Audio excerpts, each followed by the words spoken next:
దేశానికి ఈ రాష్ట్రానికే కాదు కొత్తగూడెం జిల్లా ప్రజలు భద్రాద్రి జిల్లా ప్రజలు గుర్తుపెట్టుకోవాలి. దేశంలో నరేంద్ర మోడీ ప్రధానమంత్రి అయిన తర్వాత మొట్టమొదటి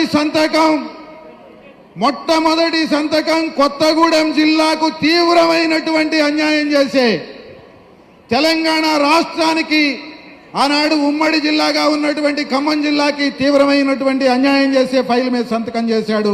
ఆర్డినెన్స్ మీద 5 గ్రామాలని 7 మండలాలని ఈ తెలంగాణ నుంచి విభజించి ఆంధ్రాలో కలిపేటటువంటి దుర్మార్గమైనటువంటి చట్టానికి ఆర్డినెన్స్ కి సంతకం చేశాడు నరేంద్ర మోడీ.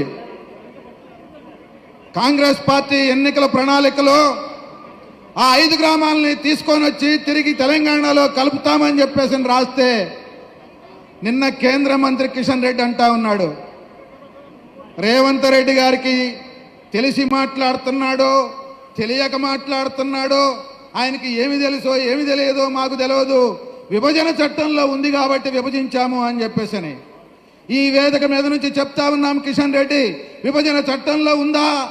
5 గ్రామాలు తీసేస్తామని 7 మండలాలు తీసేస్తామని ఎందుకు ప్రజల్ని పక్కదారి పట్టించేటటువంటి మాటలు మాట్లాడుతున్నారు?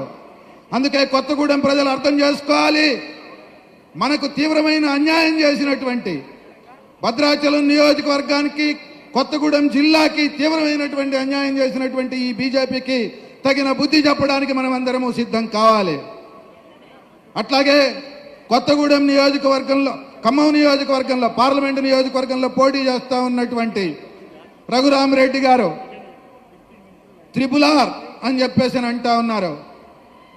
త్రిపుల్ ఆర్ అంటే మనకు తెలుసు, త్రిపుల్ ఆర్ సినిమాలో ఒక పాటకి ఆస్కార్ అవార్డు వచ్చింది. పొలంగట్టు దుమ్ములోన పోట్లగిత్త దూకినట్టు పోలేరమ్మ జాతరలో పొంగిపోయి ఊగినట్టు అని చెప్పేసి అని పాట వస్తే ఆ పాటకి ఆస్కార్ అవార్డు వచ్చింది.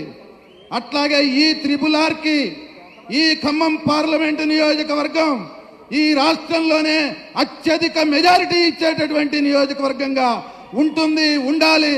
దానికోసం సిపిఎం, సిపిఐ, జనసేన, కాంగ్రెస్ అన్ని శ్రేణులు కదిలి ముందుకు రావాలని చెప్పేసి విజ్ఞప్తి చేస్తూ నాకు ఈ అవకాశం ఇచ్చినందుకు ధన్యవాదాలు తెలియజేసుకుంటూ సెలవు తీసుకుంటా ఉన్నా. నమస్కారం.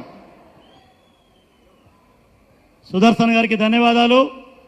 దయచేసి కొంతమంది అట్లా బయటికి వెళ్ళదు, అందరూ కూర్చోండి. మనం ఒక రాజకీయ